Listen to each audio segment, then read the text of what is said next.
Here we have a 2017 Toyota FJ Cruiser. If you want an indestructible Toyota Land Cruiser and you don't have around $3 million to spend on a Prado, then this is probably the cheapest, arguably, Land Cruiser you can get. This comes in a bright yellow color.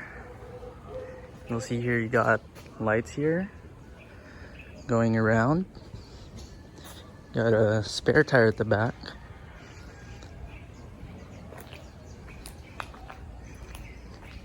And this one has the Toyota TRD exhaust. You can see it says TRD there, but it's all covered in grime. This also comes in with Nito Terra Grappler 285 17 tires. So these are changed, these are not original anymore. You got your antenna here. It doesn't retract, so it's pretty long. Sometimes it hits. Yeah. You'll also note here that you got 3 short windshield wipers. It's because the windshield is very long, but it's not very tall. So moving on inside. First thing, okay. So this car actually has 5 doors, including the back. 1, 2, then this one is another door. So you come on here and there's a handle you can pull. Opens like this. There you go. Okay, let's check that out later. Climb on inside first. So it doesn't have any push button start. Good old key.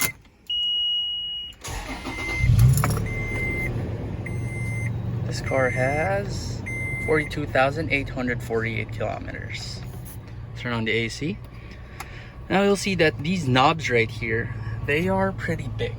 And the reason for that is if you're off-roading and you're wearing gloves, it's in the cold, you can easily turn these even with gloves on. System activated. This one being a 2016-2017 model, it already comes with the newer head unit. The older ones come with the ones that don't even have Bluetooth. They're very basic unit. They use CDs. In the middle you have this, you have a compass, outside temperature, then your gradient incline meter. Here on top, you got your sun visor, and since the layout of the windshield and the mirrors are kind of weird, you'll have another one over here on the side. Okay, now this may be a Toyota, but since it's a Land Cruiser, technically, it has really good thud doors. That's a really good sound. The air vents, they look pretty nice, but they're all plastic. Like everything in this car is like plastic. This one, by the way, matches here, which also matches your exterior color. Everything else is just plastic. That is good when you're off-roading, because this car is meant to get wet. You don't even have carpets for this car. It just comes in these, it's just plastic all the way down there. Okay, over here, you got a cubby over there. It's quite deep. Here in the middle, you got more cubbies, 1, 2, and a really big one here in the middle. You got your rear diff lock here, your parking sensors on and off, traction control. Here you have your H2, H4, so this can be 2-wheel drive or 4-wheel drive. You can move it to lock the diff by putting it in there in low 4. Yeah, it has a pretty good interior, but it's all plastic. But for what it is, it's pretty good. The steering wheel is also quite basic. You don't have any controls over here. You do have cruise control though, and that's a good thing. Oh, by the way, here in the speedometer, just like most Land Cruisers, you also got your battery voltage meter. I don't know how practical that is, but it's good to have. Over here at the side, so you can adjust the brightness of your speedometer lighting. You have your mirrors. They're adjustable, but they don't fold. And you can only tilt your steering wheel, but you can't telescope it. Aside from that, everything else is really basic here. No fancy turn signals. There's your regular old Toyota turn signal. Same thing, the wiper, no automatic sensing wipers, nothing. Everything is just basic here. One weird thing about this car is it doesn't have your regular reverse camera over here. So if you put the car in reverse, it shows up there. And that's so tiny. I guess it helps a little, but it's still not as good as having it over here. Let's check on the back. By the way, this car does not come with leather. It's not even an option. So these are just seat covers. But the headrest, oddly, it is leather. It's originally leather. So here at the back, you don't have that much space at the back. But if you're under 5'8", under 5'10", I think you'll be fine here. So you got a grab handle here. Once you step on inside, there you go. Not that much space. 3 abreast. It's fine because the hump is a bit small, then your foot space is alright. But it's a bit claustrophobic. Okay, I'm gonna show you. If I close this door up here, yeah, I don't know if I want to be sitting here for too long. And the only way you can get out of this door is if the driver door is open.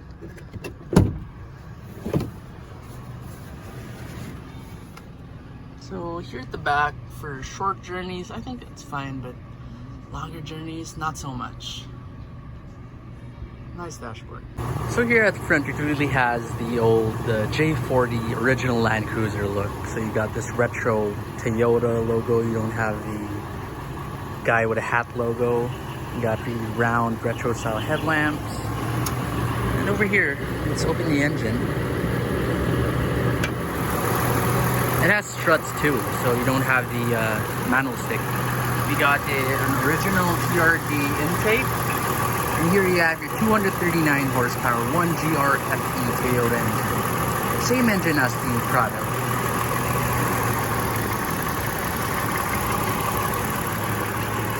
You'll notice too that there's no hood insulation on the top, but that's very fine. I mean, you get to hear the sound of the engine more.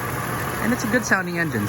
Over here at the back, as with most newer Land Cruisers, you have a liftgate that you can open. So you open this by sticking the key in here, just turning it to the right, just hold it for a while, then you can open this up. It's pretty good if you just want to throw in some groceries in there. Then if you just close it, you just slam it down. Then you open it through here. And there, as you can see at the back, it's quite a decent amount of space. You can fold down those rear seats just by pushing a button there in the corner. And yeah, it's very basic. There's not much things here. You got the storage compartment here.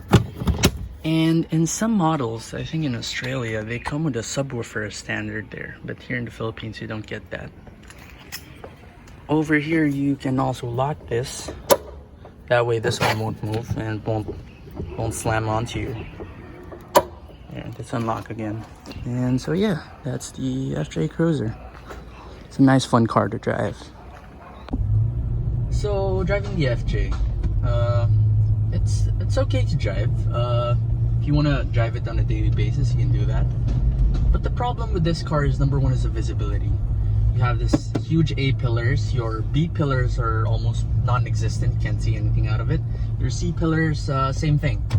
The back has a really short windshield, but it's very wide, and that wideness is something you don't really find practical at all.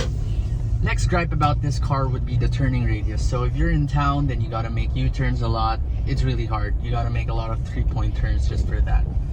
The steering feel is very disconnected. It is light and you don't feel the wheels. You don't know where they're pointing at all. But like with speed bumps like this, you don't feel it. And that's probably because, number one, the suspension is tuned for off-road. That way you don't just jiggle about when you're on the off-road track. And second, of course, your tires are very thick tires. You have rather small rims for a car this size, and that's why it gives you such a good ride. But this car does have the replaced tires, so with those you do get a bit more tire noise. And of course, with this one, as I said earlier, you have a TRD exhaust system, so if you floor it, sounds pretty good. I'll show a bit more of that later here in the straight. So it has its really good exhaust note to it. As we turn here, I'm gonna let you hear the exhaust. It accelerates pretty nice. TRD exhaust really changes everything. The The stock exhaust that this car came with, it's not bad at all. You have a 4-liter engine anyway, but with this exhaust, it just turns it up way more. Good sound, good sound. Here, let's give it another one of those acceleration tests. I'll just floor it. That TRD exhaust is amazing. That's really good. It's not super fast. I don't know what the 0 to 60 is, but it's not a slow car. It's quite heavy. You'll feel all the heaviness of this car. Probably weighs definitely more than 2 tons, but it's brisk. It's rather brisk. Another gripe I have with this car are these side mirrors. You know how in like most European cars they're usually like convex, but here they're just flat. And the big problem here is they're tall, but they're not wide at all, so you can't see. There's a big blind spot. I almost got hit by a couple of cars from the left side, sometimes even from the right from these side mirrors. So here you can see that the A pillars are really pretty bad. You got 3 windshield wipers. Look at that, it just goes. They're all short because the windshield is very it's short like vertically, but it's really long and wide. Barely have any visibility. It's pretty hard to drive. I remember the first time I took this out from the showroom, first day we got it, and it was just so hard to get used to it. But once you get used to it, it's kind of okay. Bad visibility out the back too.